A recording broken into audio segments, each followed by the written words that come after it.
ನಮಸ್ಕಾರ, ಸೋನಿ 9 ನ್ಯೂಸ್ಗೆ ಸ್ವಾಗತ. ನಾನು ಪ್ರಭಾವತಿ. ಮೊದಲಿಗೆ ಮುಖ್ಯಾಂಶಗಳು.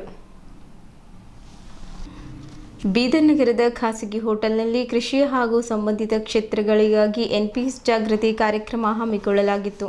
ಕರ್ನಾಟಕ ದಲಿತ ಸಂಘರ್ಷ ಸಮಿತಿ, ದಾದಾ ಸಾಹೇಬ್ ಡಾಕ್ಟರ್ ಎನ್ ಮೂರ್ತಿ ಸ್ಥಾಪಿತ ಜಿಲ್ಲಾ ಸಮಿತಿ ಬೀದರ್ನ ಉದ್ಯೋಗ ನೇಮಕಾತಿಗಳಲ್ಲಿ ಒಳ ಮೀಸಲಾತಿ ಜಾರಿಗೆ ಆಗ್ರಹಿಸಿ ಬೃಹತ್ ಪ್ರತಿಭಟನೆ ಹಮ್ಮಿಕೊಳ್ಳಲಾಯಿತು. ಭಾಲ್ಕಿ ಪುರಸಭೆಯ ಸದಸ್ಯರಾದ ಪಾಂಡುರಂಗ್ ಕನ್ಸೆ ಮಾತನಾಡುತ್ತಾ 2,000 ಬಕೆಟು ಮಂದಿರದ ಕಟ್ಟಡ ಕಾಮಗಾರಿಗೆ 3 ಲಕ್ಷ ಚರಂಡಿ ವಿದ್ಯುತ್ನಲ್ಲಿ ಭಾರೀ ಭ್ರಷ್ಟಾಚಾರ ನಡೆದಿದೆ ಎಂದು ಆರೋಪಿಸಿದ್ದರು. ಬೀದರ್ನಲ್ಲಿ ಜಗನ್ಮಾತೆ ಶ್ರೀ ಕಾಳಿಕಾದೇವಿ 23ನೇ ಜಾತ್ರಾ ಪಲ್ಲಕ್ಕಿ ಉತ್ಸವ ಅದ್ಧೂರಿಯಾಗಿ ನಡೆಯಲಿದೆ. ಬೀದರ್ ತಾಲೂಕಿನ ಕಮಠಾಣದಲ್ಲಿರುವ ನೆಹಮಿಯಾ ಮೆಮೋರಿಯಲ್ ಶಾಲೆಯಲ್ಲಿ ವಾರ್ಷಿಕ ಸಾಂಸ್ಕೃತಿಕ ಕಾರ್ಯಕ್ರಮ ಜರುಗಿದ್ದು, ಶಾಲೆಯ ಕಾರ್ಯದರ್ಶಿ ಮಿಶೆಲ್ ನೆಹಮಿಯಾ ವಾರ್ಷಿಕ ವರದಿ ವಾಚಿಸಿದರು.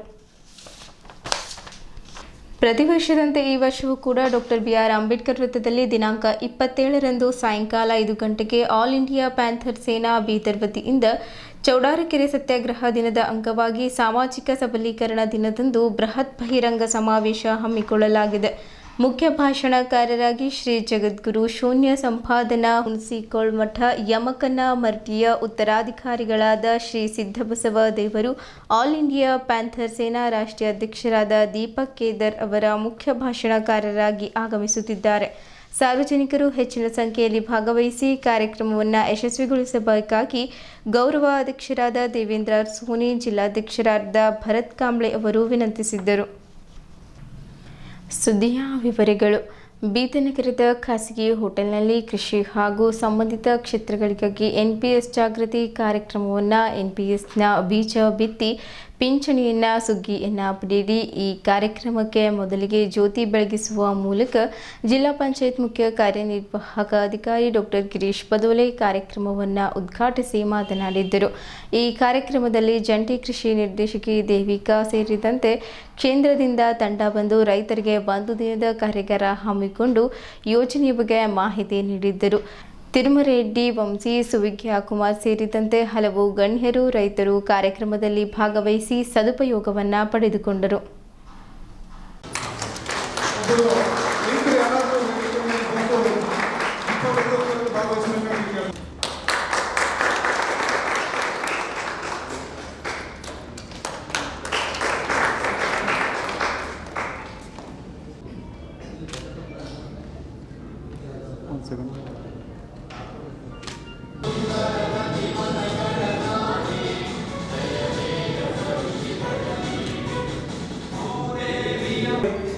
ರೈತ ಸಮುದಾಯಕ್ಕೆ ತನ್ನ ಸೇವೆಯನ್ನು ನೀಡ್ತಾ ಇದ್ದಾರೆ. ಒಂದೊಂದು ರೈತೋತ್ಪಾದಕ ಸಂಸ್ಥೆಗಳು 80 ಲಕ್ಷವರೆಗೆ ವ್ಯವಹಾರ ಮಾಡಿದ್ದಾರೆ. ಅಲ್ಲಿರ್ತಕ್ಕಂತಹ ತಮ್ಮ ರೈತರಿಗೆ ಒಂದು ದಲ್ಲಾಳಿಗಳ ಯೋಜನೆಯನ್ನ ಅತ್ಯುತ್ತಮವಾಗಿ ಅನುಷ್ಠಾನ ಮಾಡುವುದರಲ್ಲಿ ಪ್ರಮುಖ ಪಾತ್ರ ವಹಿಸಿರ್ತಕ್ಕಂತಹ ರೈತೋತ್ಪಾದಕ ಸಂಸ್ಥೆಗಳು ಈ ಕಾರ್ಯಕ್ರಮಕ್ಕೆ ವೇದಿಕೆ ಮೇಲೆ ಆಸನರಾಗಿರ್ತಕ್ಕಂತಹ ಗಣ್ಯರಿಗೆ ಸ್ವಾಗತ ಮತ್ತು ಸನ್ಮಾನ ಕಾರ್ಯಕ್ರಮವನ್ನು ಸರ್ ನೋಡಿ.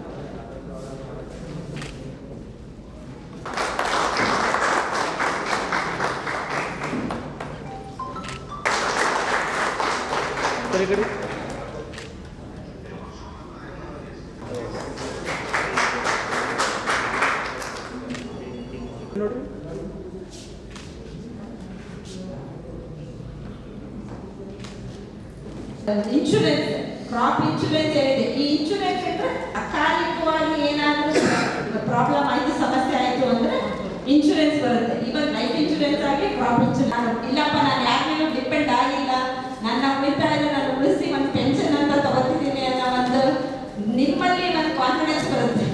ಸೊ ಈ ಒಂದು ಸಿಸ್ಟಮ್ ನಿಜವಾಗ್ಲೂ ಒಳ್ಳೇದು. ನನ್ನ 2004 ಸ್ಟಾರ್ಟ್ ಆಗಿದೆ ಅಂದ್ರೆ, ಬಟ್ ನಮ್ಮಲ್ಲಿ ಇದುವರೆಗೂ ಯಾರು ರಿಜಿಸ್ಟರ್ ಮಾಡ್ಕೊಂಡಿಲ್ಲ. ಬಟ್ ಹೆಚ್ಚಿನ ಸಂಖ್ಯೆಯಲ್ಲಿ ಈ ಒಂದು ಪ್ರೋಗ್ರಾಮ್ ಅಲ್ಲಿ ನೀವು ಭಾಗವಹಿಸೋದಾದ್ರೆ ಅಂದ್ರೆ ರಿಜಿಸ್ಟರ್ ಆಗಿದ್ರೆ ನಾವು ಸುರಕ್ಷಿತವಾಗಿರ್ತೇವೆ, ನಮ್ಮ ಮಕ್ಕಳು ಸುರಕ್ಷಿತವಾಗಿರ್ತೇವೆ. ಹೆಂಗಾಗಿದೆ ಅಂತಂದ್ರೆ ವಿಚಿತ್ರ ಸನ್ನಿವೇಶ ಆಗ್ತಾ ಇದೆ ನಮ್ಮ ಒಂದು ಸಮಾಜದಲ್ಲಿ. ಹೆಚ್ಚಿನ ರೀತಿಯಲ್ಲಿ ನಮ್ಮ ಪಿಂಚಣಿಗೆ ರೈತರು ಒಲವು ತೋರಿಸಬೇಕು. ಈಗಲೂ ಕೂಡ ನಾವು ನೋಡ್ತಾ ಇದ್ದೀವಿ, 60 ವರ್ಷ ದಾಟ ಮೇಲೆ ರೈತರ ಹತ್ರ ಇನ್ಕಮ್ ಕಮ್ಮಿ ಆಗೋದು, ಮತ್ತೆ ಆಮೇಲೆ ಮಕ್ಕಳ ಮೇಲೆ ಡಿಪೆಂಡ್ ಆಗೋದು, ಇದೆಲ್ಲ ಕಾಣ್ತಾ ಇದೆ. ಸೊ ಅದರಿಂದ ಈ ಪಿಂಚಣಿ ಇದ್ರೆ ಒಂದು ಫಿಕ್ಸ್ಡ್ ಇನ್ಕಮ್, ಈಗ ಸರ್ಕಾರಿ ನೌಕರರಿಗೆ ಏನು ನಿಶ್ಚಿತ ಇನ್ಕಮ್ ಬರುತ್ತೆ ಆ ಥರ ರೈತರಿಗೆ ಕೂಡ ಬರುತ್ತೆ. ಸೊ ಅದರಿಂದ ಹೆಚ್ಚಿನ ರೀತಿಯಲ್ಲಿ ಎಲ್ಲ ರೈತರು ಇದಕ್ಕೆ ಒಲವು ತೋರಿಸ್ಬೇಕು. ಪಿಂಚಣಿ ಇದು ಈಗ ನಾವು ಐಶ್ವರ್ಯ ಇಲ್ಲ, ಬಟ್ ಅವಶ್ಯಕತೆ ಅಂತ ಈ ಒಂದು ಮಾತು ಹೇಳಕ್ಕೆ ಬಯಸುತ್ತೇನೆ. 2 ಯೋಜನೆಗಳು ಜಾರಿಯಲ್ಲಿ ತಂದಿದ್ದಾರೆ. ಈಗ NPS ಸರ್ಕಾರಿ ನೌಕರಿಗೆ ಇತ್ತು, ಈಗ ಎಲ್ಲ ರೈತರಿಗೆ ಎಲ್ಲ ಸಿಟಿಸನ್ಸ್ಗೆ ಕೂಡ ಮಾಡಿದ್ದಾರೆ. ಸೊ ಮತ್ತು ಜೊತೆಗೆ ಮನ್ಧನ್ ಯೋಜನೆನೂ ಇದೆ ಒಂದು, ಸೊ ಅದು ಸಣ್ಣ ರೈತರಿಗೆ ಇದೆ. ಸೊ ಅದರಲ್ಲಿ ಕೂಡ ಪಿಂಚಣಿ ಯೋಜನೆ ಇದೆ. ಸೊ ಈ 2 ಯೋಜನೆಯಲ್ಲಿ ನಮ್ಮಲ್ಲಿ ಎಷ್ಟು ರೈತರಿದ್ದಾರೆ ನಮ್ಮ ಜಿಲ್ಲೆಯಲ್ಲಿ? 3 ಲಕ್ಷ ಚಿಲ್ಲರೆ ರೈತರಿದ್ದಾರೆ. ಸೊ ಅಷ್ಟು ಎಲ್ಲ ರೈತರಿಗೆ ನಾವೊಂದು ಪಿಂಚಣಿ ಮಾಡಿಸೋಕ್ಕೆ ಎಲ್ಲ ಬ್ಯಾಂಕ್ ಅಧಿಕಾರಿಗಳು ಮತ್ತು ನಮ್ಮ ಅಗ್ರಿಕಲ್ಚರ್ ಅಧಿಕಾರಿಗಳು ಮತ್ತು ತೋಟಗಾರಿಕೆ ಅಧಿಕಾರಿಗಳು ಪ್ರಯತ್ನ ಮಾಡಬೇಕು. SLBC DDLC ಮೀಟಿಂಗಲ್ಲಿ ಇದನ್ನು ಮುಂದೆ ಪರಿಶೀಲನೆ ಕೂಡ ಮಾಡೋಣ. ಡಿಸ್ಟ್ರಿಕ್ಟ್ ಮೀಟಿಂಗಲ್ಲಿ PCC DLRC ಮೀಟಿಂಗಲ್ಲಿ. ಸೊ ಅಲ್ಲೆಲ್ಲ ಬ್ಯಾಂಕ್ ಮ್ಯಾನೇಜರ್ಸ್ ಇರ್ತಾರೆ. ಸೊ ರೈತರು ತಮ್ಮ ಹತ್ರ ಬಂದಾಗ ಅವರಿಗೆ ಪ್ರೊಸೀಜರ್ ಏನಿದೆ ಮತ್ತು ಯಾವ ಥರ ಫಾರ್ಮ್ಸ್ ತುಂಬಬೇಕು ಏನಾದ್ರೂ ಬೇಸಿಕ್ ಮಾಹಿತಿ ಎಲ್ಲ ಎಲ್ಲ ಬ್ಯಾಂಕ್ ಅಧಿಕಾರಿಗಳು ನಮ್ಮ ಅಗ್ರಿಕಲ್ಚರ್ ಡಿಪಾರ್ಟ್ಮೆಂಟಲ್ಲಿ ಆತ್ಮ ಅಂತ ಇರ್ತಾರೆ, ಅಗ್ರಿಕಲ್ಚರ್ ಎಕ್ಸ್ಟೆನ್ಷನ್ ಆಫೀಸರ್ಸ್, ಅವರಿಗೆ ಕೂಡ ಇದ್ರ ಬಗ್ಗೆ ಮಾಹಿತಿ ಕೊಟ್ಟು ಅವರಿಗೆ ಒಂದು ಟಾರ್ಗೆಟ್ ಕೊಡಬೇಕು. ಈಗ ನಾವು 3 ಲಕ್ಷ ರೈತರಿಗೆ NPS ಮಾಡಿಸ್ಬೇಕು ಅಂತ ಅವರಿಗೆ ಟಾರ್ಗೆಟ್ ಕೊಡಬೇಕು. ಒಂದು ಕಾಲಮಿತಿ ಒಳಗಡೆ ನಾವು ಎಲ್ಲ ರೈತರಿಗೆ ಒಂದು NPS ಯೋಜನೆ ಮಾಡೋದಕ್ಕೆ ಪ್ರಯತ್ನ ಮಾಡೋಣ. ಎಲ್ಲ ರೈತ ಬಾಂಧವರಲ್ಲಿ ಈ ಒಂದು ಮನವಿ. ಈ ದಿನ ಮಾರ್ಚ್ 24ನೇ ತಾರೀಕು ನಮ್ಮ ನಬಾರ್ಡು ಮತ್ತು ಲೀಡ್ ಬ್ಯಾಂಕು ಮತ್ತು PFRDA ಒಂದು ಸೆಂಟ್ರಲ್ ಗೌರ್ಮೆಂಟ್ ಅಟಾನಮಸ್ ಬಾಡಿ ಏನು ಪ್ರೋಗ್ರಾಮನ್ನು ಮಾಡಿದ್ರು, ನ್ಯಾಷನಲ್ ಪಬ್ಲಿಕ್ ಪೆನ್ಷನ್ಸ್ ಸಿಸ್ಟಮ್ ಅಂತ, ಆ ಒಂದು ಯೋಜನೆಯಲ್ಲಿ ನಮ್ಮ ಹೆಚ್ಚಿನ ರೈತರು, ಅಂದರೆ ಇದು ಪ್ರಾರಂಭ ಆಗಿರೋದು 2004ರಲ್ಲೇ ಪ್ರಾರಂಭ ಆಗಿದೆ. ಆದರೆ ನಮ್ಮ ರೈತರಿಗೆ ಮತ್ತು ರೈತ ಒಂದು ಕಾರ್ಮಿಕರಿಗೆ, ರೈತ ಮಹಿಳೆಯರಿಗೆ ಈ ಒಂದು ಯೋಜನೆಯನ್ನು ಅರಿವು ಮೂಡಿಸಲಿಕ್ಕೆ ಈ ದಿನ ಇಲ್ಲಿ ಒಂದು ಅರಿವು ಮೂಡುವ ಕಾರ್ಯಕ್ರಮವನ್ನು ಹಮ್ಮಿಕೊಂಡಿದ್ದಾರೆ. ಈ ಒಂದು ಯೋಜನೆ ನಿಜವಾಗ್ಲೂ ಒಂದು ಒಳ್ಳೆಯ ಯೋಜನೆ ಹೇಳ್ಬೇಕಂದ್ರೆ. ಯಾಕೆ ಅಂದರೆ ನಮ್ಮ ರೈತರಿಗೆ ಆದಾಯನೇ ಒಂದು ಅನ್ಸರ್ಟೈನ್, ಅಂದರೆ ಅನಿಶ್ಚಿತ. ಅವರು ಬರದಲ್ಲಿ ಕಳ್ಕೊಬೋದು ಅವ್ರ ಆದಾಯನ, ಇಲ್ಲಾಂದರೆ ಅಕಾಲಿಕ ಮಳೆಯಿಂದ ಕಳ್ಕೊಬೋದು. ಸೊ ದಟ್ ಇವರು ಒಂದು ಏನು ತಮ್ಮ ಆದಾಯ ಬರುತ್ತೆ ಅದರಲ್ಲಿ ಸ್ವಲ್ಪ ಮಟ್ಟಿಗೆ ಉಳಿಕೆ ಮಾಡಿದ್ರೆ, ಅಂದರೆ ಸೇವಿಂಗ್ಸ್ ಮಾಡಿದ್ರೆ ಅವರ ಇಳಿ ವಯಸ್ಸಿನಲ್ಲಿ ಮಕ್ಕಳಿಗೆ ಭಾರ ಆಗದಿರ ಒಂದು ಪೆನ್ಷನ್ನ ಪಡ್ಕೋಬೋದಾಗಿದೆ. ಅದಕ್ಕೋಸ್ಕರ ಈ ಒಂದು ಯೋಜನೆಯಲ್ಲಿ ಎಲ್ಲ ರೈತ ಬಾಂಧವರು ನೋಂದಣಿ, ಹೆಚ್ಚಿನ ಸಂಖ್ಯೆಯಲ್ಲಿ ನೋಂದಣಿ ಮಾಡಿಕೊಂಡು ಈ ಒಂದು ಯೋಜನೆಯ ಸದುಪಯೋಗ ಮಾಡ್ಕೋಬೇಕಂತ ಎಲ್ಲರಲ್ಲಿ ಕೇಳ್ಕೊತಾರೆ. ನಗರದಲ್ಲಿ SBI ಮತ್ತು ಲೀಡ್ ಬ್ಯಾಂಕು ಮತ್ತು ನಬಾರ್ಡು ವತಿಯಿಂದ ಈ ಒಂದು NPS ಏನದ ರೈತರಿಗೆ ಸಿಗಬೇಕಂತ ಹೇಳಿ ಅದೊಂದು ಯೋಜನೆ ಮತ್ತು ಅದ್ರ ಬಗ್ಗೆ ಅವೇರ್ನೆಸ್ ಮಾಡ್ಲಿಕ್ಕೆ ಇವತ್ತು ಕೇಂದ್ರದಿಂದ ಏನು ನಮ್ಗೆ ಒಂದು ಇದು ಕೊಡ್ಲಾಕ್ಕೆ ಬಂದಾರ, ಬೋಧನೆ ಕೊಡ್ಲಾಕ್ಕೆ ಬಂದಾರ. ನಿಜವಾಗ್ಲೂ ಅದೊಂದು ಒಳ್ಳೆಯದು. ಯಾಕಂದರೆ 2004ರಾಗ ಅದು ಜಾರಿಗೆ ಬಂದರು. ಇವತ್ತು 2026 ಆದರೂ 24 ವರ್ಷ ಆದರೂ ನಮ್ಗೆ ಯಾರಿಗೂ ಗೊತ್ತಿಲ್ಲ ಆ ಯೋಜನೆ ಬಗ್ಗೆ. ಅದ್ರ ಮೊದಲೇನೈತೆ ಅಂತ ಬರೀ ಸರ್ಕಾರಿ ನೌಕರದಾರಿಗಿತ್ತು. ಆದರೆ ಈಗ ನಮ್ಮ ದೇಶದ 140 ಕೋಟಿ ಜನರಿಗೂ ಇದೊಂದು ಉಪಯೋಗ ತಗೋಬೋದು ಅಂಥೇಳಿ ಇವತ್ತು ನಾವು ನಮ್ಮ ಇಡೀ ದೇಶದಲ್ಲೇ ಕರ್ನಾಟಕ ಆಯ್ಕೊಂಡು, ಆ ಕರ್ನಾಟಕದಲ್ಲಿ ನಮ್ಮ ಬೀದರ್ ಜಿಲ್ಲೆಯನ್ನು ಒಂದು ಮೊದಲನೇ ಒಂದು ಪ್ರಯೋಗವಾಗಿ ಏನಪ್ಪ ಅಂದ್ರೆ ಬಂದಿದ್ದಕ್ಕೆ ಭಾಳ ಒಂದು ಸ್ವಾಗತ ಕೊಡ್ತೀವಿ. ಜೊತೆಗೆ ಈ ಒಂದು ಯೋಜನೆ ಏನದ ಅಂದರೆ 18 ವರ್ಷದಿಂದ 85 ವರ್ಷದ ವೃದ್ಧದವರೆಗೂ ನೀವು ಸೇವ್ ಮಾಡ್ಬೋದು. ನೀವು ಪ್ರತಿ ತಿಂಗಳು ಎಷ್ಟು ಮಾಡ್ಬೋದು, 10 ರೂಪಾಯಿಯಿಂದ 10,000ವರೆಗೂ ನೀವು ಸೇವ್ ಮಾಡ್ಬೋದು.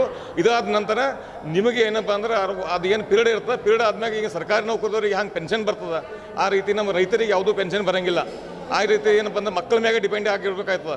ಆದರೆ ಈಗ ಈ ಒಂದು ಯೋಜನೆಯಿಂದ ನಾವು ಮುಂದಿನ ದಿನಗಳ ಏನು ನಾವು ರಿಟೈರ್ಮೆಂಟ್ ಆದಂಗೆ ನಮಗೆ ತಿಂಗಳ ಏನಂತಂದು ಪೆನ್ಷನ್ ಕೊಡ್ತದೆ. ಈ ಒಂದು ಯೋಜನೆ ಏನಪ್ಪ ಅಂದ್ರೆ ನಾನು ನಾನು ಬೀದರ್ ಜಿಲ್ಲೆಯಲ್ಲಿ ಇವತ್ತು ನಮ್ಮದು ಏನು ರಾಜ್ಯ ನಮ್ಮ ದೇಶದಲ್ಲಿ PM ಕಿಸಾನ್ ಕರ್ನಾಟಕ ಫಸ್ಟು, ಕರ್ನಾಟಕದಾಗ ಬೀದರ್ ಜಿಲ್ಲಾ ಎಷ್ಟು ಉಪಯೋಗ ತಗೊಳ್ಳತ್ತಾರ, ಅದೇ ರೀತಿ ಈ ಏನು PNS pension national pension scheme ಏನದ ಈ ಯೋಜನೆ ಉಪಯೋಗ ತಗೋಬೇಕಂತೇಳಿ ಇವತ್ತು ನಾನು ಬೀದರ್ ಜಿಲ್ಲೆ ರೈತ ಬಾಂಧವರಿಗೆ ಹೇಳಕ್ಕೆ ಈ ಒಂದು ವಾಹಿನಿ ಮೂಲಕ ಹೇಳಕ್ಕೆ ಇಷ್ಟಪಡ್ತೀನಿ.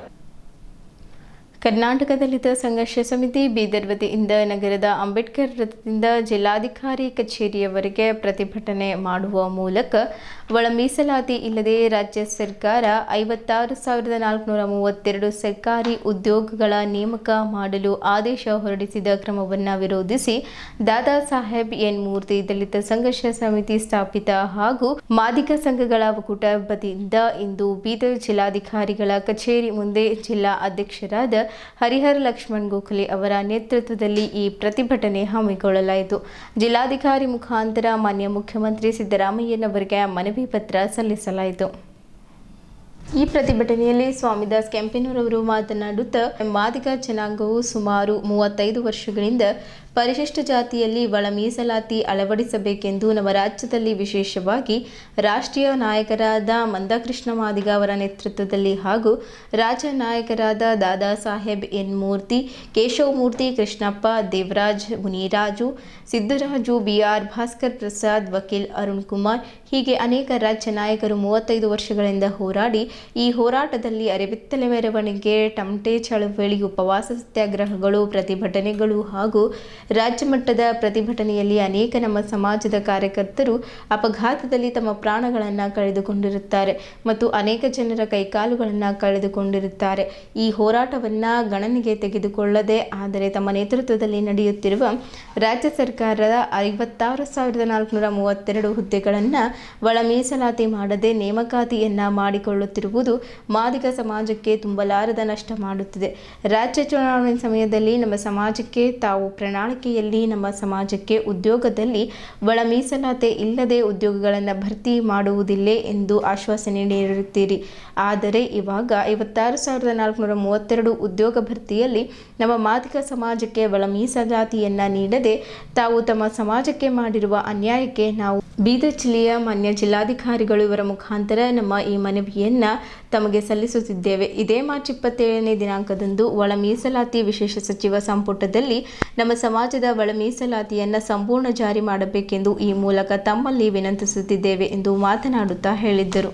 ಈ ಪ್ರತಿಭಟನೆಯಲ್ಲಿ ಮಾದಾರ ಚೆನ್ನಯ್ಯ ಹೋರಾಟ ಸಮಿತಿಯ ರಾಜ್ಯಾಧ್ಯಕ್ಷರಾದ ರಮೇಶ್ ಕಟ್ಟಿತುಂಗಾವ್, ಸಂಸ್ಥಾಪಕ ಅಧ್ಯಕ್ಷರು ಮಾದಿಗ ವೆಲ್ಫೇರ್ ಅಸೋಸಿಯೇಷನ್ನ ಸ್ವಾಮಿದಾಸ್ ಕೆಂಪೇನೂರ್, ಮಾದಾರ ಚೆನ್ನಯ್ಯ ಹೋರಾಟ ಸಮಿತಿ ಜಿಲ್ಲಾಧ್ಯಕ್ಷರು ಸಂಜಯ್ ಲಂಜವಾಡ್, ಜಿಲ್ಲಾಧ್ಯಕ್ಷರು ಹರಿಹರ್ ಗೋಖಲೆ, ಉಪಾಧ್ಯಕ್ಷರು ಬಾಬು ಸೂರ್ಯವಂಶಿ, ಕಾರ್ಯದರ್ಶಿ ಶಿವಕಾಂತ್ ಅಂಬಾಜಿ ಕಾಂಬ್ಳೆ, ಬಸವ ಕಲ್ಯಾಣ ದಿಗಂಬರ್, ಕಮಲಗನ್ನ ಕುಶಾಲ್, ಸಮಾಜದ ಮುಖಂಡರು ರವಿ ನಿಜಾಂಪುರೆ, ಬೀದರ್ ತಾಲೂಕಾ ಅನಿಲ್, ಹುಮ್ನಾಬಾದ್ನ ಸಂಜುಕುಮಾರ್ ಮೊಳ್ಕೆರೆ, ಸಮಾಜದ ಮುಖಂಡರು CM ದಾಸ್ ಸೇರಿದಂತೆ ಇತರರು ಉಪಸ್ಥಿತರಿದ್ದರು.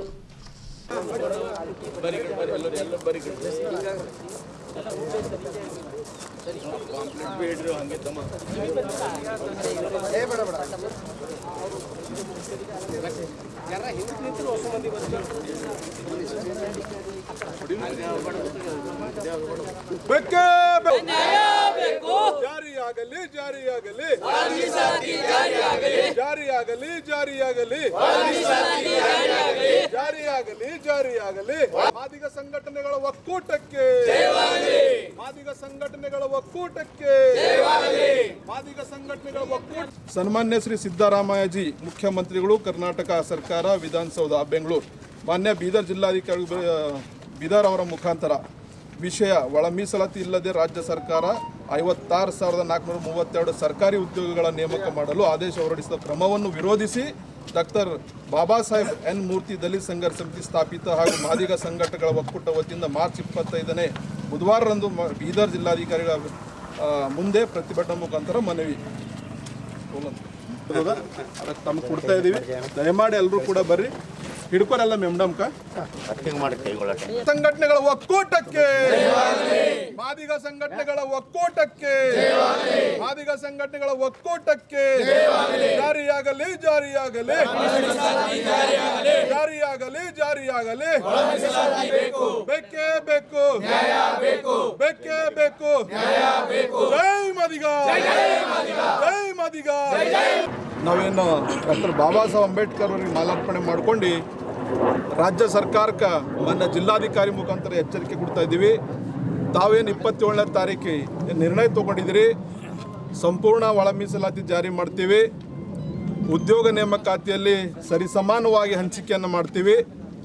ಪರಿಶಿಷ್ಟ ಜಾತಿಯಲ್ಲಿ 101 ಜಾತಿ ಇರ್ತಕ್ಕಂಥ ಸಮುದಾಯಗಳಿಗೆ ನಾವು ನ್ಯಾಯ ಕೊಡ್ತೀವಿ ಅಂತಕ್ಕಂಥ ಮಾತನ್ನು ಹೇಳಿದಿರಿ.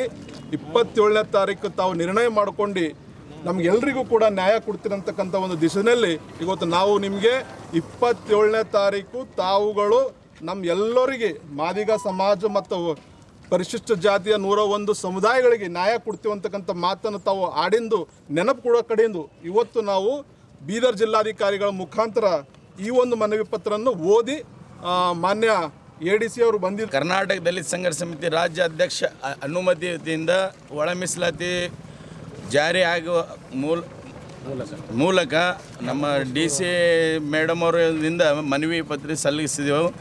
ಕರ್ನಾಟಕ ಸರ್ಕಾರ ನಮ್ಮ ಸಿದ್ದರಾಮಯ್ಯ ಅವರಿಗೆ ತಲುಪಿಸಿ ನಮ್ಮ ಒಳ ಮೀಸಲಾತಿಯನ್ನು ಜಾರಿ ಮಾಡಿ ಅನುಕೂಲ ಮಾಡಿಕೊಡ್ಬೇಕಂತಂದು ನಮ್ಮ ವಿನಂತಿ.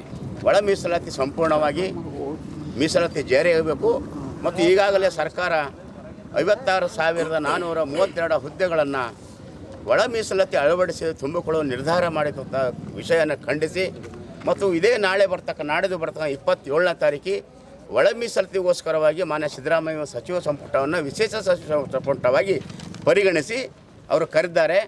ಆ ನಿರ್ಣಯದಲ್ಲಿ ಸಂಪೂರ್ಣ ಒಳ ಮೀಸಲಾತಿ ರಾಜಕೀಯವಾಗಿ, ಆರ್ಥಿಕವಾಗಿ, ಸಾಮಾಜಿಕವಾಗಿ, ಶೈಕ್ಷಣಿಕವಾಗಿ, ಔದ್ಯೋಗಿಕವಾಗಿ ಮತ್ತು ಉದ್ಯಮಿ ಮತ್ತು ಅನೇಕ ವಿಷಯಗಳನ್ನು ನಮ್ಮ ರಾಜ್ಯದಲ್ಲಿ ಸಂಪೂರ್ಣ ಒಳ ಮೀಸಲಾತಿ ಅಳವಡಿಸದೆ ನೀವು ಏನಾದರೂ ಹುದ್ದೆಗಳನ್ನು ಭರ್ತಿ ಮಾಡಿದರೆ ಇದೊಂದು ಸುಮ್ಮನೆ ಗ್ರೂಪು ಯಾವ ಗ್ರೂಪ್ ಅಂತ ಟೆಸ್ಟ್ ಮಾಡ್ಕೊಂಡು ಯನ್ನಮೂರ್ತಿಯವರು ಈ ಕಾರ್ಯಕ್ರಮ ಹಾಕ್ಕೊಂಡು ಎಲ್ಲ ಜಿಲ್ಲೆಗಳ ಜಿಲ್ಲಾಧಿಕಾರಿ ಕಚೇರಿ ಮುಂದೆ ಧರಣಿ ಮಾಡ್ತಾಯಿದ್ದಾರೆ. ಅದಕ್ಕೆ ಸರ್ಕಾರ ಈ ಸಚಿವ ಸಂಪುಟದಲ್ಲಿ ನಮ್ಮ ಮಾದಿಗರ 35 ವರ್ಷಗಳ ಬೇಡಿಕೆಯಾದ ಒಳ ಮೀಸಲಾತಿಯನ್ನ ಜಾರಿ ಮಾಡಿ ಮಾದಿಗರಿಗೆ ನ್ಯಾಯ ಕೊಡಬೇಕು. ಯಾಕಂದರೆ ನೀವು ಸಮಾಜ ಹರಿಕಾರ ಅಂತ ಹೆಸರು ಪಡ್ಕೊಂಡ್ರಿ. ಯಾವ ರೀತಿ 12ನೇ ಶತಮಾನ ಅಣ್ಣ ಬಸವಣ್ಣವರು ಕುಲಕತ್ತು ಜಾತಿ ಮಾಡಿ ಸರಿಸಮಾನವಾಗಿ ಎಲ್ಲ ಶರಣ ಅನುಭವ ಮಂಟಲ ಕೂಡಿಸಿ ಎಲ್ಲರಿಗೂ ಏನು ಹಂಚಿದಾರ ಆ ರೀತಿ ಸಾಮಾಜಿಕ ಕ್ರಾಂತಿ ಮಾಡತ್ತ ಬಸವಣ್ಣರ ಸಿದ್ಧಾಂತವನ್ನು ಉಳ್ಳವರಾಗಿದ್ರಿ. ಮತ್ತು ವಿಶೇಷ ಈ ಸ್ವತಂತ್ರ ಆದ ನಂತರ ನಮ್ಮ ದೇಶದ ಸಂವಿಧಾನ ಬರ್ತಕ್ಕಂಥ ಬಾಬಾ ಸಾಹೇಬ್ ಅಂಬೇಡ್ಕರ್ ಅವರು ಸಹಿತ ಸಮಾನತೆ ಹರಿಕಾರ ಅಂಥೇಳಿ ಈ ದೇಶದಲ್ಲಿ ಎಲ್ಲ ಜನಗಳಲ್ಲಿ ಎಷ್ಟು 6,000 ಭಾಷೆಗಳು, 6,000 ಕೋಟಿ, 6,000 ಜನಸಂಖ್ಯೆ ಎಲ್ಲರಿಗೆ 1,40,00,000 ಜನರಿಗೆ ಕೋಟಿ ಜನರಿಗೆ ನ್ಯಾಯ ಒದಗಿಸಿದ ಬಾಬಾ ಸಾಹೇಬ್ ಅಂಬೇಡ್ಕರ್ ಅವರ ಸಿದ್ಧಾಂತವನ್ನು ಜಾರಿ ಮಾಡಿ ಈ ಮಳೆ ಜಾರಿ ಮಾಡಬೇಕಂತೇಳಿ ನಾವು ಈ ಮುಖಾಂತರ ಸರ್ಕಾರಕ್ಕೆ ಜಿಲ್ಲಾಧಿಕಾರಿ ಮುಖಾಂತರ ನಾವು ಮನವಿಯಿಂದ ಸಲ್ಲಿಸ್ತಾ ಇದ್ದೇವೆ. ಭಾಲ್ಕಿ ಪಟ್ಟಣದಲ್ಲಿ ನಿರ್ಮಾಣ ಮಾಡಿರುವ ಶಿವಾಜಿ ಚೌಕ್ ವೃತ್ತದಿಂದ ಗಾಂಧಿ ಚೌಕ್ ವೃತ್ತದವರೆಗೆ ನಿರ್ಮಾಣ ಮಾಡಿರುವ ರಸ್ತೆ ಕಳಪೆ ಮಟ್ಟದ್ದಾಗಿದ್ದು ಹಾಗೂ ಕಾಮಗಾರಿ ಅಪೂರ್ಣ ಮಾಡಿ ನಗರೋತ್ಥಾನದಲ್ಲಿ ಮಂಜೂರಾಗಿರುವ ₹390 ಲಕ್ಷ ಅನುದಾನ ದುರ್ಬಳಕೆ ಆಗಿದೆ ಎಂದು ನಗರದ ಜಿಲ್ಲಾ ಪತ್ರಿಕಾ ಭವನದಲ್ಲಿ ಭಾಲ್ಕಿ ಪುರಸಭೆಯ ಸದಸ್ಯರಾದ ಪಾಂಡುರಂಗ್ ಕನ್ಸೆ ಹಾಗೂ ಇತರರು ಪತ್ರಿಕಾಗೋಷ್ಠಿಯಲ್ಲಿ ಮಾತನಾಡುತ್ತಾ ಕಾಮಗಾರಿ ಎಸ್ಟಿಮೇಟ್ ಪ್ರಕಾರ ಪೂರ್ಣಗೊಳಿಸಿರುವುದಿಲ್ಲ. ಸದರಿ ವಿಷಯದ ಬಗ್ಗೆ ವಿಚಾರಣೆ ಮಾಡಿ ವರದಿ ಸಲ್ಲಿಸಲು ಮಾನ್ಯ ಯೋಜನಾಧಿಕಾರಿಗಳು ಬೀದರ್ರವರಿಗೆ ಪತ್ರದ ಮೂಲಕ ತಿಳಿಸಿದ್ದು, ಯೋಜನಾಧಿಕಾರಿಗಳು ವಿಚಾರಣೆ ನಡೆಸಿದ್ದು ವಿಚಾರಣೆಯಲ್ಲಿ ಕಾಮಗಾರಿ ಕಳಪೆ ಮಟ್ಟದ್ದಾಗಿದೆ ಎಂದು ಸಾಬೀತಾಗಿದ್ದು ಇಲ್ಲಿಯವರೆಗೆ ಯಾವುದೇ ವರದಿ ನೀಡಿರುವುದಿಲ್ಲ ಎಂದು ಪತ್ರಿಕಾಗೋಷ್ಠಿಯಲ್ಲಿ ಗಂಭೀರ ಆರೋಪ ಮಾಡಿದ್ದರು.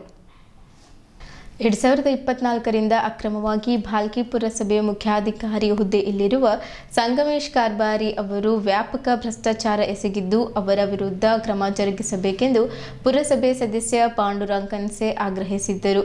ನಗರದ ಜಿಲ್ಲಾ ಪತ್ರಿಕಾ ಭವನದಲ್ಲಿ ಪತ್ರಿಕಾಗೋಷ್ಠಿ ಉದ್ದೇಶಿಸಿ ಮಾತನಾಡಿರುವ ಅವರು, ಕಳೆದ 2 ವರ್ಷಗಳಿಂದ ಪಟ್ಟಣದಲ್ಲಿ ಅಕ್ರಮವಾಗಿ ಲೇಔಟ್ಗಳ ಕಾಮಗಾರಿ ನಡೆಯುತ್ತಿದೆ. ಅದರಲ್ಲೂ ಸಹ ವ್ಯಾಪಕ ಭ್ರಷ್ಟಾಚಾರ ಜೋರಾಗಿ ನಡೆಯುತ್ತಿದೆ. ಸಂಗಮೇಶ್ ಕಾರ್ಬಾರಿ ನಿಜಕ್ಕೂ ಮುಖ್ಯಾಧಿಕಾರಿ ಕೆಟಗರಿಯಲ್ಲಿ ಬರುವುದಿಲ್ಲ. ಅವರೊಬ್ಬ ಪರಿಸರ ವಿಭಾಗದ ಇಂಜಿನಿಯರ್ ಆಗಿದ್ದಾರೆ. ಆಗಿನ ಜಿಲ್ಲಾಧಿಕಾರಿಗಳು ಇದನ್ನು ಮುಖ್ಯಾಧಿಕಾರಿಗಳನ್ನಾಗಿ ಮಾಡಿರುವುದು ಖೇದಕರ ಸಂಗತಿ ಎಂದರು. ನಮ್ಮ ಓಣಿಗೆ ಸುಮಾರು 2 ಲಕ್ಷ ವೆಚ್ಚದಲ್ಲಿ 2,000 ಕಸದ ಬಕೆಟ್ಗಳು ಕೊಡಬಹುದಿತ್ತು. ಅವು ಕೊಡಲಿಲ್ಲ. ಆದರೂ ಹಣದಲ್ಲೂ ಅವ್ಯವಹಾರ ನಡೆದಿದೆ.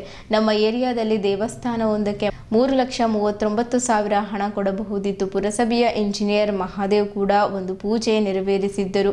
ಆದರೆ ಅದಕ್ಕೂ ಹಣ ನೀಡಲಿಲ್ಲ. ಒಟ್ಟಾರೆ ಭಾಲ್ಕಿ ಪುರಸಭೆ ವ್ಯಾಪ್ತಿಯಲ್ಲಿ ಹಲವು ಕಾಮಗಾರಿಗಳಲ್ಲಿ ವ್ಯಾಪಕ ಭ್ರಷ್ಟಾಚಾರ ನಡೆದಿದ್ದು ಕೂಡಲೇ ಮುಖ್ಯಾಧಿಕಾರಿ ನಡೆಸಿದ ತಪ್ಪಿತಸ್ಥರ ವಿರುದ್ಧ ಕ್ರಮ ಜರುಗಿಸಬೇಕೆಂದು ಕನ್ಸೆ ಒತ್ತಾಯಿಸಿದ್ದರು. ಈ ಸಂದರ್ಭದಲ್ಲಿ ಯುವ ಕ್ರಾಂತಿ ಸಂಘಟನೆಯ ಅಧ್ಯಕ್ಷ ಸಂಗಮೇಶ್ ಭುರೆ, ಭಾಲ್ಕೆ ಮುಖಂಡರಾದ ವೈಚಿನಾಥ್ ಚಿಂಚೋಳಿ, ಗಣಪತರಾವ್ ಕಳಸ್ದಾಳೆ ಹಾಗೂ ಇತರರು ಪತ್ರಿಕಾಗೋಷ್ಠಿಯಲ್ಲಿದ್ದರು. ಈಗ ನಮ್ದು ಏನದ ಇವು 6 ತಿಂಗಳು ಪೈಲೆ ಮೇಡಮ್ ಅವ್ರಿಗೆ ನಾವು ಇದ್ರದ್ದು ಇನ್ಕ್ವರಿ ಕೂಡಿಸ್ರಿ, ಅವ್ರ ಮೇಲೆ ಆ್ಯಕ್ಷನ್ ತಗೋರಿ ಅಂದಿದ್ದೇವೆ. ಅವ್ರು ಇನ್ನೂ ತನಕ ತೊಗೊಂಡಿಲ್ಲ. ಮೇನ್ ಅವ್ರ ಮೇಲೆ ಆ್ಯಕ್ಷನ್ ಆಗಬೇಕು. ನಂದು ವಾರ್ಡಿಗೆ 2 ಲಕ್ಷ ಬಕೆಟ್ ಕೊಡಬೇಕು. ಮಂದಿರದು 3,39,000 ಇದು ಅವ ಸರ್, ಬಜೆಟ್ ಅದ. ಗೊತ್ತಿದಾರಲ್ಲ ಅವ್ರಿಗೆ ಕಡಿಮೆ ಮಾಡೋದು ನಮ್ಮ ಮಂದಿರದ್ದು ಏನದ ಕಟ್ ಕೊಡಬೇಕು. ಈಗ 2 ಲಕ್ಷ ರೂಪಾಯಿ ಡ್ರೈನ್ ಈಗ ಅಲ್ಲಿ ನಿಂದಿರ್ಲಕ್ಕಾಗಲ್ಲ ಹೊಂಟದ. ಅದು ಡ್ರೈನ್ ಏನದ ಕಂಪ್ಲೀಟ್ ಮಾಡಿಸ್ಬೇಕು. ಮತ್ತು ಏನದ ಇವು ಲೈಟ್ಗಳು ಏನು ಬೋಗಸ್ ಬಿಲ್ ಎತ್ತಾರ ಸರ್. ನಮ್ಮದು DC ಮೇಡಮ್ ಅವರಾಗಲಿ ಇದ್ರ ಸಂಬಂಧಪಟ್ಟವ್ರು ನಮ್ಮ ಕರ್ನಾಟಕದಾಗ ಯಾರ್ಯಾಕಿರಲ್ಲ. ನಮ್ಮದು ಪುರಸಭೆ ಮೇಲೆ ಇನ್ಕ್ವೈರಿ ಕೊಡಿಸ್ಬೇಕು. ಕೋಟಿ ಹಗರಣ ಆಗ್ಯದ ಸರ್. ಆ ಹಗರಣ ಏನದ ಬಯಲು ಮಾಡಬೇಕು. ಅವ್ರು ಕರೆಕ್ಟ್ ಎನ್ಕ್ವೈರಿ ಮಾಡಿ ಅವ್ರು ಚಲೋ ಹಾರ ಅಂತ ಆಗಲಿ, ನಾನೇ 1,000 ಹಾರ ಹಾಕ್ತೀನಿ. ಅವ್ರು ತಪ್ಪಿಸ್ತಾರೆ ಹಾರ ಅಂತ ಅದ ಜನರಿಗೆ ಹರಾಸ್ಮೆಂಟ್ ಆಗ್ಲತ್ತದು. ಅವ್ರಿಗೆ ಮೇಲೆ ಆ್ಯಕ್ಷನ್ ತಗೋಬೇಕು. ಬೀದರ್ ನಗರದ ದೇವಿ ಕಾಲೋನಿಯಲ್ಲಿರುವ ಜಗನ್ಮಾತೆ ಶ್ರೀ ವಿಶ್ವಕರ್ಮ ಕಾಳಿಕಾ ದೇವಿಯ 23ನೇ ಯುಗಾದಿ ಜಾತ್ರಾ ಮಹೋತ್ಸವ ಅಂಗವಾಗಿ ಪಲ್ಲಕ್ಕಿ ಉತ್ಸವ ಅದ್ಧೂರಿಯಾಗಿ ಜರುಗಲಿದೆ. ಶಾಲಿವಾಹನ ಶಕೆ 1947ರ ಪಾಲ್ಗುಣ ಬಹಳ ಚತುರ್ಥಿಯಿಂದ ಆರಂಭಗೊಂಡ ಈ ಜಾತ್ರಾ ಮಹೋತ್ಸವವು ಮಾರ್ಚ್ 17ರಿಂದ ಆರಂಭವಾಗಿ ಮಾರ್ಚ್ 26ರವರೆಗೆ ನಡೆಯುತ್ತಿದ್ದು, ಚೈತ್ರ ಶುದ್ಧ ಅಷ್ಟಮಿಯಂದು ಪಲ್ಲಕ್ಕಿ ಮೆರವಣಿಗೆಯ ಪೂಜೆಯೊಂದಿಗೆ ಸಮಾಪ್ತಿಯಾಗಲಿದೆ. ಜಾತ್ರಾ ಅಂಗವಾಗಿ ಪ್ರತಿದಿನ ಮಹಾಪಂಚಾಮೃತ ಅಭಿಷೇಕ, ದೀಪಾರಾಧನೆ, ಲಲಿತ ಸಹಸ್ರನಾಮ ಪಠಣ, ಭಜನೆ ಹಾಗೂ ಸಂಗೀತ ಕಾರ್ಯಕ್ರಮಗಳು ನಡೆಯುತ್ತಿವೆ. ಮಾರ್ಚ್ 2ರಂದು ಬೆಳಗ್ಗೆ 8:30ಕ್ಕೆ ಮಹಾಯಜ್ಞ ಹೋಮ ಕಾರ್ಯಕ್ರಮ ನೆರವೇರಿತು. ದಿನಾಂಕ 26ರಂದು ಪಲ್ಲಕ್ಕಿ ಉತ್ಸವ ಕಾರ್ಯಕ್ರಮ ನಡೆಯಲಿದೆ. ಈ ಕಾರ್ಯಕ್ರಮಗಳು ಶ್ರೀ ಶ್ರೀನಿವಾಸ ಮಹಾಸ್ವಾಮಿಗಳು ವಿಶ್ವಕರ್ಮ ಏಕದಂಗಿ ಮಠ, ಯಾದಗಿರಿ, ಹುಮ್ನಾಬಾದ್ ಬಸವ ಕಲ್ಯಾಣ್ ಅವರ ನೇತೃತ್ವದಲ್ಲಿ ಶ್ರೀ ಮಹಾದೇವ್ ಆಚಾರ್ಯರು, ಶ್ರೀ ಹನುಮಂತರಾವ್ ಆಚಾರ್ಯರು ಹಾಗೂ ಶ್ರೀ ಕೃಷ್ಣ ಆಚಾರ್ಯರು ಅವರ ಸಮ್ಮುಖದಲ್ಲಿ ಜರುಗುತ್ತಿವೆ.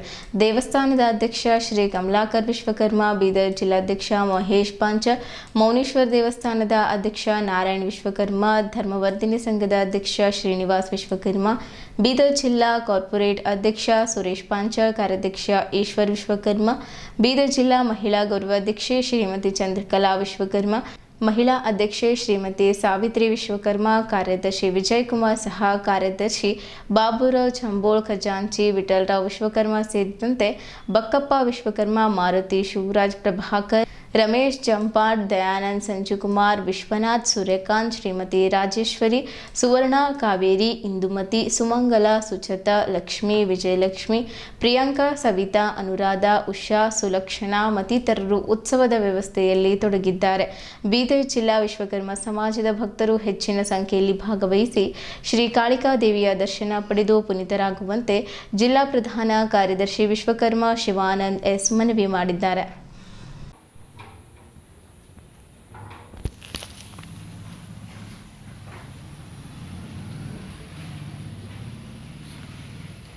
ಪ್ರತಿ ವರ್ಷದಂತೆ ಈ ವರ್ಷವೂ ಕೂಡ 23ನೇ ಜಾತ್ರಾ ಮಹೋತ್ಸವದ ಅಂಗವಾಗಿ ಸುಮಾರು 18ನೇ ತಾರೀಕಿನಿಂದ ಪ್ರಾರಂಭಗೊಂಡಿರ್ತಕ್ಕಂಥದ್ದು. 18 ತಾರೀಕು, 19 ತಾರೀಕು, 20, 21 ಅಂತಕ್ಕಂಥ ಎಲ್ಲ ಕಾರ್ಯಕ್ರಮಗಳನ್ನು ಒಳಗೊಂಡು ಇವತ್ತಿನ ದಿವಸ ಜಗದ್ಗುರು ಮೌನೇಶ್ವರ ಕಾಳಿಕಾದೇವಿಯ ದೇವಸ್ಥಾನದಲ್ಲಿ ಮತ್ತು ಎಲ್ಲ ಸಮಾಜ ಬಾಂಧವರನ್ನು ಉಳ್ಕೊಂಡು ಇವತ್ತಿನ ದಿವಸ ಗಣಪತಿ, ಪಂಚಬ್ರಹ್ಮ, ನವಗ್ರಹ, ಅಷ್ಟದಿಕ್ಪಾಲಕ, ವಿಶ್ವಕರ್ಮ, ಗಾಯತ್ರಿ ಮತ್ತು ದುರ್ಗಾದೇವಿಯ ಹೋಮ ಹವನಗಳನ್ನು ಒಳಗೊಂಡಿರ್ತಕ್ಕಂಥ ಈ ಕಾರ್ಯಕ್ರಮ ಬಹಳ ಅಚ್ಚುಕಟ್ಟಾಗಿ ನಡೆಯಿತು. ಭಕ್ತರೊಂದವೇ ಬೀದರ್ ಜಿಲ್ಲೆಯಲ್ಲಿರ್ತಕ್ಕಂಥ ಎಲ್ಲ ತಾಲೂಕಾದ್ಯಂತ ಗ್ರಾಮದಲ್ಲಿರ್ತಕ್ಕಂಥ ವಿಶ್ವಕರ್ಮ ಸಮಾಜ ಬಂಧುಗಳೇ, ನಾಳಿನ ದಿವಸ ನಡೀತಕ್ಕಂಥ 23ರ ಜಾತ್ರಾ ಮಹೋತ್ಸವದ ಅಂಗವಾಗಿ ಶ್ರೀ ಕಾಳಿಕಾ ದೇವಸ್ಥಾನದಲ್ಲಿ ಇರ್ತಕ್ಕಂಥ ಪಲ್ಲಕ್ಕಿ ನೂತನವಾಗಿ ನಿರ್ಮಾಣಗೊಂಡಿರ್ತಕ್ಕಂಥ ನೂತನ ಪಲ್ಲಕ್ಕಿಯ ಮಹೋತ್ಸವವನ್ನು ಹಮ್ಮಿಕೊಂಡಿರ್ತಕ್ಕಂಥದ್ದು. ಇವತ್ತಿನ ದಿವಸ ಎಲ್ಲ ಬೀದರ್ ಜಿಲ್ಲೆಯಾದಂಥ ತಾಲೂಕಾದ್ಯಂತ ಮತ್ತು ಎಲ್ಲ ಗ್ರಾಮಸ್ಥರು ವಿಶ್ವ ಬಂಧುಗಳು ಬೆಳಗ್ಗೆ 10 ಗಂಟೆಗೆ ಬೀದರ್ನ ದೇವಿ ಕಾಲೋನಿಯಲ್ಲಿರ್ತಕ್ಕಂಥ ಶ್ರೀ ಕಾಳಿಕಾ ದೇವಸ್ಥಾನಕ್ಕೆ ಬಂದು ಈ ಜಾತ್ರಾ ಮಹೋತ್ಸವವನ್ನು ಯಶಸ್ವಿ ಮಾಡಿಕೊಳ್ಬೇಕು ಮತ್ತು ಆ ತಾಯಿಯ ಸದ್ಗುರುಗಳ ಮತ್ತು ಕೃಪಾ ಕಟಾಕ್ಷ ಪಡೆಯಬೇಕಂತಕ್ಕಂಥ ಮಾತನ್ನು ಹೇಳುತ್ತಾ, ಬೀದರ್ ತಾಲೂಕಿನ ಕಮಟಾಣದಲ್ಲಿರುವ ನೆಹಮಿಯಾ ಮೆಮೋರಿಯಲ್ ಶಾಲೆಯಲ್ಲಿ ನೆಹಮಿಯಾ ಎಜುಕೇಷನ್ ಸೊಸೈಟಿ ವತಿಯಿಂದ ಆಯೋಜಿಸಲಾದ ದಿ ಗ್ಲೀ ಗಾಲಾ ವಾರ್ಷಿಕ ಸಾಂಸ್ಕೃತಿಕ ಕಾರ್ಯಕ್ರಮ ಅದ್ಧೂರಿಯಾಗಿ ನೆರವೇರಿತು. ವಿದ್ಯಾರ್ಥಿಗಳ ವೈವಿಧ್ಯಮಯ ಪ್ರತಿಭೆಗಳ ಅನಾವರಣಗೊಂಡ ಈ ಕಾರ್ಯಕ್ರಮ ಪ್ರೇಕ್ಷಕರ ಮನ ಸೆಳೆಯಿತು. ಕಾರ್ಯಕ್ರಮದ believers church pastor reverend Sanju Kumar ಅವರು ಪ್ರಾರ್ಥನೆಯೊಂದಿಗೆ ಆರಂಭಗೊಂಡಿತ್ತು. ನೌಬತ್ ಗ್ರಾಮೀಣ ಪೊಲೀಸ್ ಠಾಣೆಯ ಪೊಲೀಸ್ ಇನ್ಸ್ಪೆಕ್ಟರ್ ಮಹೇಶ್ ಗೌಡ ಪಾಟೀಲ್ ಹಾಗೂ ಗಣ್ಯರು ದೀಪ ಬೆಳಗಿಸುವ ಮೂಲಕ ಕಾರ್ಯಕ್ರಮಕ್ಕೆ ಚಾಲನೆ ನೀಡಿದ್ದರು. ನೆಹಮಿಯಾ ಎಜುಕೇಷನ್ ಸೊಸೈಟಿಯ ಅಧ್ಯಕ್ಷೆ ಶ್ರೀಮತಿ ಇಂದಿರಾ ನೆಹಮಿಯಾ ಕಾರ್ಯಕ್ರಮದ ಅಧ್ಯಕ್ಷತೆ ವಹಿಸಿದ್ದರು. ಶಾಲೆಯ ಕಾರ್ಯದರ್ಶಿ ಶ್ರೀಮತಿ ಮಿಶೆಲ್ ನೆಹಮಿಯಾ ವಾರ್ಷಿಕ ವರದಿ ವಾಚಿಸಿ, ಗ್ರಾಮೀಣ ಭಾಗದ ವಿದ್ಯಾರ್ಥಿಗಳಿಗೆ ಸಾಂಸ್ಕೃತಿಕ ವೇದಿಕೆಗಳು ಅತ್ಯಂತ ಅಗತ್ಯವಾಗಿದ್ದು, ಇವು ಮಕ್ಕಳ ಆತ್ಮವಿಶ್ವಾಸವನ್ನು ಹೆಚ್ಚಿಸಲು ಸಹಕಾರಿಯಾಗುತ್ತದೆ ಎಂದು ಅಭಿಪ್ರಾಯಪಟ್ಟರು. ಈ ಸಂದರ್ಭದಲ್ಲಿ ಮಾಜಿ ಜಿಲ್ಲಾ ಪಂಚಾಯತ್ ಸದಸ್ಯ ಕುಶಲರಾವ್ ಯಾಬ ಮಾತನಾಡಿ, ಗ್ರಾಮೀಣ ಬಡ ಮಕ್ಕಳಿಗೆ ಗುಣಮಟ್ಟದ ಶಿಕ್ಷಣ ಹಾಗೂ ಪ್ರೋತ್ಸಾಹ ನೀಡುವುದು ಅತ್ಯಂತ ಮುಖ್ಯವಾಗಿದ್ದು, ಇಂತಹ ಕಾರ್ಯಕ್ರಮಗಳು ವಿದ್ಯಾರ್ಥಿಗಳಲ್ಲಿನ ಪ್ರತಿಭೆಯನ್ನು ಹೊರತಂದು ಅವರ ಭವಿಷ್ಯವನ್ನು ಉಜ್ವಲಗೊಳಿಸಲು ಸಹಕಾರಿಯಾಗುತ್ತವೆ ಎಂದರು. ಈ ಕಾರ್ಯಕ್ರಮವು ವಿದ್ಯಾರ್ಥಿಗಳ ಸರ್ವಾಂಗೀಣ ಅಭಿವೃದ್ಧಿಗೆ ಸಹಕಾರಿಯಾಗಿದೆ ಎಂದು ಅವರು ಹೇಳಿದ್ದರು. ಶಾಲೆಯ ಕಾರ್ಯದರ್ಶಿ ಶ್ರೀಮತಿ ಮಿಶೆಲ್ ನೆಹಮಿಯಾ ವಾರ್ಷಿಕ ವರದಿ ವಾಚಿಸಿ, ಗ್ರಾಮೀಣ ಭಾಗದ ವಿದ್ಯಾರ್ಥಿಗಳಿಗೆ ಸಾಂಸ್ಕೃತಿಕ ವೇದಿಕೆಗಳು ಅತ್ಯಂತ ಅಗತ್ಯವಾಗಿದ್ದು, ಇವು ಮಕ್ಕಳ ಆತ್ಮವಿಶ್ವಾಸವನ್ನು ಹೆಚ್ಚಿಸಲು ಸಹಕಾರಿಯಾಗುತ್ತವೆ ಎಂದು ಅಭಿಪ್ರಾಯಪಟ್ಟರು. ಈ ಸಂದರ್ಭದಲ್ಲಿ ಮಾಜಿ ತಾಲೂಕು ಪಂಚಾಯತ್ ಸದಸ್ಯ ಗೌಸುದ್ದೀನ್, ಶ್ರೀಮತಿ ಚಿನ್ನಮ್ಮ ಮಾಜಿ ಗ್ರಾಮ ಪಂಚಾಯತ್ ಅಧ್ಯಕ್ಷೆ ಕಮಠಾಣ್, ರಾಜು ಧಾಳಿ ಗ್ರಾಮ ಪಂಚಾಯತ್ ಸದಸ್ಯ ಮಜ್ಜಾಪುರ್, ಮಂಜುನಾಥ್ ಬಾಳ್ಬೈ ಗ್ರಾಮ ಪಂಚಾಯತ್ ಸದಸ್ಯ ಖಾಶಂಪುರ್ ಭಾಗವಹಿಸಿದ್ದರು. ಇದೇ ವೇಳೆ ಸಾಮಾಜಿಕ ಕಾರ್ಯಕರ್ತರಾದ ಮಾರುತಿ ಯಾಬ, ತುಕ್ಕಪ್ಪ, ಕಲ್ಯಾಣರಾವ್, ಉಮೇಶ್ ಯಾಬ, ಸಂಜುಕುಮಾರ್ ಗುಮಾಸ್ತೆ, ರಮೇಶ್ ಮಜ್ಜಾಪುರ್, ಅಂಬಾದ ಸೋನಿ, ಶ್ರೀಮತಿ ಮನಿಷಾ ನೆಹಮಿಯಾ ಸೇರಿದಂತೆ ಇತರರು ಉಪಸ್ಥಿತರಿದ್ದರು. ಶಾಲೆಯ ವಿದ್ಯಾರ್ಥಿಗಳು ನೃತ್ಯ, ಸಂಗೀತ, ನಾಟಕ ಸೇರಿದಂತೆ ವಿವಿಧ ಸಾಂಸ್ಕೃತಿಕ ಕಾರ್ಯಕ್ರಮಗಳನ್ನು ಪ್ರದರ್ಶಿಸಿ ಎಲ್ಲರ ಮೆಚ್ಚುಗೆಗೆ ಪಾತ್ರರಾದರು. ಕಾರ್ಯಕ್ರಮದಲ್ಲಿ ಶಿಕ್ಷಕರು, ಪೋಷಕರು ಹಾಗೂ ಸಾರ್ವಜನಿಕರು ಹೆಚ್ಚಿನ ಸಂಖ್ಯೆಯಲ್ಲಿ ಪಾಲ್ಗೊಂಡು ಕಾರ್ಯಕ್ರಮದ ಯಶಸ್ಸಿಗೆ ಸಾಕ್ಷಿಯಾದರು. ग्ली गाला, ग्ली यानी खुशी और गाला यानी उत्सव। तो आज Nehemiah memorial high school Bidar branch और Nehemiah memorial kindergarten school Kamthana branch खुशी का उत्सव आज पहली बार कमटाना में मनाने जा रहे हैं। मैं Mrs Michelle Nehmaya memorial high school की सेक्रेटरी हूँ। डॉक्टर मनमोहन नेहमाया जो मेरे पिताजी हैं, उनका देहांत होके 11 इयर्स हो रहा है। मेरे mother Mrs Indira नेहमाया memorial education society की प्रेसिडेंट हैं। मेरे पिताजी और मेरे माँ का एक ही लक्ष्य था और वो था एक अच्छा स्कूल की स्थापित, वो भी मेरे एजुकेशन के लिए खोला गया। 1988 में उन्होंने मिलके निर्णय लिया कि हमारी बेटी का एजुकेशन के लिए अच्छा स्कूल खोला जाए। बीदर में अच्छे स्कूल्स ना होने के कारण हमारा स्कूल का शुरुआत हुआ। मेरे लिए ये स्कूल खोला गया। मेरी बहन जो ऑस्ट्रेलिया में रहती है, एक ही बहन है मेरी, वो ऑस्ट्रेलिया में रहती है, वो भी इसी स्कूल की उत्पाद है। मेरी बच्ची गियाशना और मेरी बहन की बच्ची आशना भी इसी स्कूल में पढ़ते हैं, क्योंकि हमें हमारा एजुकेशन पे भरोसा है। मुझे आज आप सबके सामने खड़े होके बात करते हुए बहुत खुशी महसूस हो रही है। कमटाना के लोग हमें और हमारे स्कूल को बहुत सम्मान और प्यार दिया है। कमटाना वाले थैंक यू सो मच। ಮಕ್ಕಳಿಗೆ ಯಾವ ರೀತಿ ತಯಾರು ಮಾಡಬೇಕು, ಈ ಹಳ್ಳಿಯಲ್ಲಿ ಇವತ್ತು ನಾವೇನು ಬೀದರ್ ಸಿಸ್ಟಿಗಿಂತ ಕಮ್ಮಿ ಇಲ್ಲ ಅಂತಕ್ಕಂಥದ್ದು ಅದು ತೋರಿಸಿಕೊಟ್ಟಿದ್ದಾರೆ ಅಂತ ಹೇಳಿ ಈ ಸಂದರ್ಭದಲ್ಲಿ ನಾನು ಹೇಳ ಬಯಸ್ತೀನಿ. ಆತ್ಮೀಯ ಬಂಧುಗಳೇ, ಎಲ್ಲಕ್ಕಿಂತ ದೊಡ್ಡದೇನದ ಅಂದ್ರೆ ಇವತ್ತು ನಮ್ಮ ಮಕ್ಕಳೇ ನಮ್ದು ಆಸ್ತಿ. ಮಕ್ಕಳಿಗೆ ಯಾವ ರೀತಿ ನಿರ್ಮಾಣ ಮಾಡಬೇಕಂತ ಹೇಳಿ ಅವರು ಪ್ಲಾನಿಂಗು ಅವ್ರ ಮಾರ್ಗದರ್ಶನದಲ್ಲಿ ಅವ್ರ ಮಗಳವರು ಈಗ ಬಹಳ ವಿಸ್ತಾರವಾಗಿ ಹೇಳಿದ್ರು. ಮಕ್ಕಳು ಮನೆಯಲ್ಲಿರೋಸ್ತಕ ನಿಮ್ಮ ಮಕ್ಕಳು, ಅದಾದ ನಂತರ ಶಾಲೆಗೆ ಬಂದ್ರೆ ನಮ್ಮ ಮಕ್ಕಳು ಅಂತಂತ ಹೇಳಿದ್ರು ಮೇಡಮ್ ಅವರು. ಆ ಜವಾಬ್ದಾರಿ ಬಹಳಷ್ಟು ಕಾಳಜಿಯಿಂದ ಬಹಳ ಒಂದು ಪ್ರೇಮದಿಂದ ಇವತ್ತ ಮಕ್ಕಳ ಮೇಲೆ ಯಾವ ರೀತಿ ಒಂದು ಪ್ರಭಾವ ಬೀರ್ತದ ಅಂತಕ್ಕಂಥದ್ದು ಬಹಳ ವಿಸ್ತಾರವಾಗಿ ಹೇಳಿದ್ದಾರೆ. ಯಾಕಂದ್ರೆ ಬಂಧುಗಳೇ, ಇವತ್ತ ನಾವು ಮಕ್ಕಳಿಗೆ ಟೈಮು ಸಂಸ್ಕಾರ ಕೊಡ್ಲಿಕ್ಕೆ ಭಾಳ ಟೈಮ್ ಯಾರೂ ಕೊಡ್ತಾ ಇಲ್ಲ. ಇವತ್ತು ಗುರುವಿನ ಮಾರ್ಗದರ್ಶನದಲ್ಲಿ ನಮ್ಮ ದೇಶದ ಪ್ರಜೆ ಇವತ್ತು ನೆಮೆನೆಯ ಶಾಲೆಯಲ್ಲಿ ತಯಾರು ಮಾಡ್ತಕ್ಕಂತಹ ಭಾರತದ ಒಂದು ಪ್ರಜೆ, ಒಳ್ಳೆಯ ಪ್ರಜೆಯನ್ನ ತಯಾರು ಮಾಡ್ತಕ್ಕಂಥ ಒಂದು ಅವರೇನು ಶಪಥ ತಗೊಂಡು ಶಾಲೆ ನಿರ್ಮಾಣ ಮಾಡಿದ್ದಾರೆ. ಅವ್ರಿಗೆ ಕಮಠಾಣ ಸುತ್ತಮುತ್ತಲಿನ ಗ್ರಾಮದ ಎಲ್ಲರ ಪರವಾಗಿ ನಾನು ಅಭಿನಂದನೆಯನ್ನು ಸಲ್ಲಿಸ್ತೀನಿ. ಆ ಮೌಂಟ್ ಎವರೆಸ್ಟ್ ಕಣ್ಣಿಲ್ಲರಾದ ವ್ಯಕ್ತಿ ಯಾರಾದ್ರೂ ಏರಿ ಅಂದ್ರೆ ಅದು ಎರಿಕ್ ವೈನ್ ಮೇಯರ್ ಅಂತ ಹೇಳಿ. ಹಂಗ ಮತ್ತು ಅದೇ ರೀತಿ ಇಡೀ ವಿಶ್ವದಲ್ಲೇ ಗೋಲ್ಡ್ ಮೆಡಲ್ ಯಾವುದು ಬ್ಲೈಂಡ್ ಅಥ್ಲೆಟಿಕ್ ಅಂತೇಳಿ ನಾವು ನೋಡ್ತೀವಲ್ಲ, ಅಂದರು ಈಗ ಲಾಸ್ಟ್ ಇಯರ್ದಾಗ ನಮ್ಮದು ಭಾರತದ ಅಂದು ವಿಶ್ವಕಪ್ ಗೆದ್ದಿತ್ತು. ಅಂದ್ರೆ ಕುರುಡರು ವಿಶ್ವಕಪ್ ಗೆದ್ದರು, ಅಂದ್ರೆ ಕಣ್ಣಿಲ್ಲಾರ್ದನು ಆಟ ಆಡಿ ವಿಶ್ವಕಪ್ ಗೆದ್ದರು. ಹಂಗೆ ಎರಿಕ್ ವೈನ್ ಮೇಯರ್ ಅಂತ ವ್ಯಕ್ತಿ ಏನು ಮಾಡಿದನು, ಅಥ್ಲೆಟಿಕ್ ವಿಶ್ವಕಪ್ದಲ್ಲಿ ಗೋಲ್ಡ್ ಮೆಡಲಿಸ್ಟ್ ಅದನ್ನು. ಇಡೀ ವಿಶ್ವದಲ್ಲಿ ಯಾರಾದರೂ ಒಬ್ರು ಇದ್ರು gold medallist Erik Weihenmayer ಅಂತೇಳಿ. ಅಂದ್ರೆ ಇದು ತಾತ್ಪರ್ಯದ ಕಾರಣ ಏನು, ಅಧ್ಯಕ್ಷರು ಮತ್ತು ಶಿಕ್ಷಕರು ಹೇಳಿದ್ರು ನಿಮ್ಮ ಮಗುವಿಗೆ ನಾವು ಒಳ್ಳೆಯ ಶಿಕ್ಷಣ ಕೊಡ್ತೀವಿ, ಅದರ ಜೊತೆ ನಾವು ಪಾಲಕರನ್ನ ಏನು ಮಾಡಬೇಕು, ದೃಢ ನಿಶ್ಚಯ ಮಾಡಿ ಆ ಮಗುವಿನಲ್ಲಿ ಒಂದು ಛಲ, ಒಂದು ಪ್ರತಿಬಿಂಬ ಅವ್ರ ಬಳಿ ಇರೋಂಥ ಒಂದು ನಾವು ಏನಂತ ಒಳ್ಳೆ ಗುಣಗಳು ತುಂಬ್ತೀವಿ ಅಂದರೆ ಅವರು ನಾವು ಇಬ್ಬರು ಜೊತೆಗೂಡಿ ಮಗುವಿಗೆ ಒಂದು ಉತ್ತಮ ಸಮಾಜದಲ್ಲಿ ನಾಗರಿಕ ಮಾಡ್ಲಿಕ್ಕೆ ಒಂದು ಒಳ್ಳೆ ಅವಕಾಶ ಸಿಗ್ತದೆ ಅಂತ ಹೇಳಿ ಇದು ತಾತ್ಪರ್ಯ ಹೇಳ್ತೀನಿ.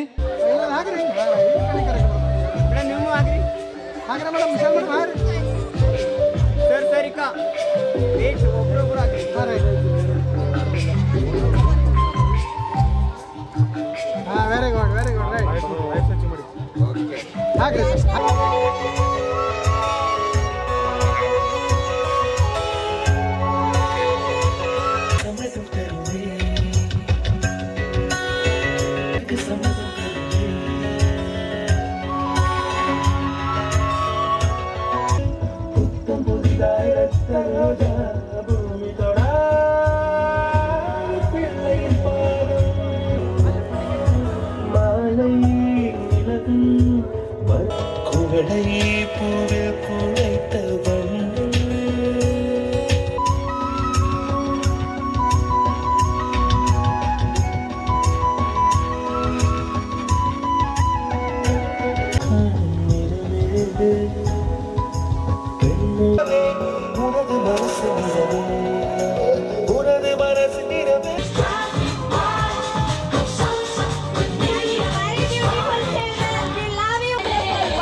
You have truly owned our hearts, and this opening with such elegance.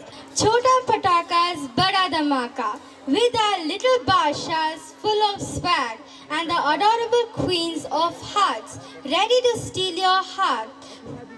The stage is all set for a super cute, super energetic performance. Get ready for endless fun, bright moves, and big cheers. Let's give them a huge round of applause and welcome LKG, UKG children on the stage.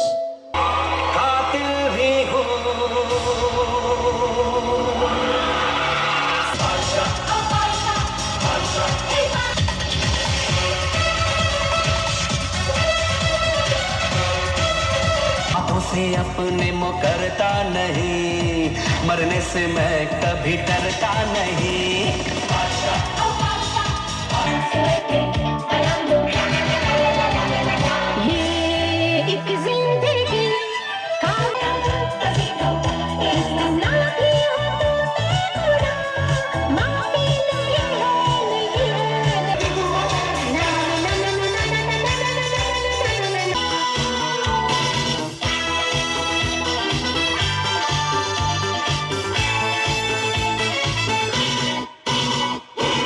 दुनिया के सीने